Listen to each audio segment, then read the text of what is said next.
Union budget 2026 के लिए चर्चा शुरू हो चुकी है। निवेशक और टैक्स पेयर ये जानना चाहते हैं कि सरकार क्या फैसला करेगी।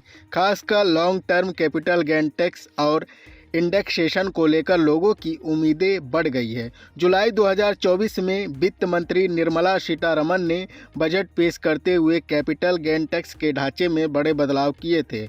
उस समय सरकार ने टैक्स नियमों को सरल बनाने का तर्क दिया, लेकिन इन बदलावों से निवेशकों की जेब पर बोझ बढ़ गया। अब बजट 2026 से पहले मार्केट और टैक्स एक्सपर्ट्स पुराने नियमों में सुधार की मांग कर रहे हैं। सबसे बड़ी मांग LTCG टैक्स दर को कम करने और इंडेक्सेशन का लाभ फिर से शुरू करने है। जुलाई 2024 में LTCG टैक्स को 12.5% कर दिया गया था, जो share market, mutual fund, real estate और गोल्ड जैसे सभी एसेट पर एक समान लागू होता है। एक्सपर्ट्स का मानना है कि इस दर को घटाकर 10% किया जाना चाहिए। इससे निवेशकों का नेट रिटर्न बढ़ेगा और बाजार में निवेश की प्रवृत्ति मजबूत होगी। सिर्फ टैक्स दर ही नहीं, टैक्स फ्री सीमा पर भी बदलाव की मांग है। फिलहाल 1.25 लाख रुपए तक के लॉन्ग टर्म कैपिटल गेन पर टैक्स नहीं लगता। बढ़ती महंगाई और बाजार के आकार को देखते हुए यह सीमा कम लग रही है। सुझाव है कि इसे 2 लाख या 2.5 लाख रुपये तक बढ़ाया जाए, जिससे छोटे और मध्यम वर्ग के निवेशकों को सीधी राहत मिलेगी।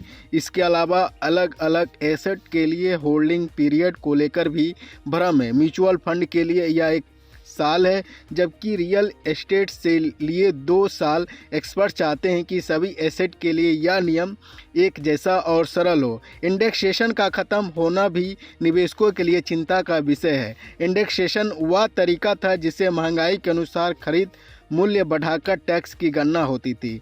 इसे हटाने से गोल्ड और प्रॉपर्टी में निवेश करने वालों की मुश्किलें बढ़ गई है। उम्मीद जताई जा रही है कि लंबी अवधि की बचत योजनाओं और 36 महीने से अधिक समय तक रखे गए डेट फंड का इंडेक्सेशन का लाभ दोबारा दिया जा सकता है। वैश्विक स्तर पर देखें तो भारत में कैपिटल गेन टैक्स अभी भी कई विकसित देशों के मुकाबले कम है।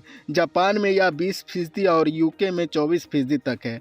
LTCG टैक्स में संभावित कमी और इंडेक्सेशन लाभ की बहाली से भारतीय निवेशकों को काफ़ी राहत मिल सकती है। बजट 2026 के फैसले न सिर्फ निवेशकों की जेब पर असर डालेगा, बल्कि भारतीय शेयर बाजार और निवेश की दिशा को भी प्रभावित करेंगे।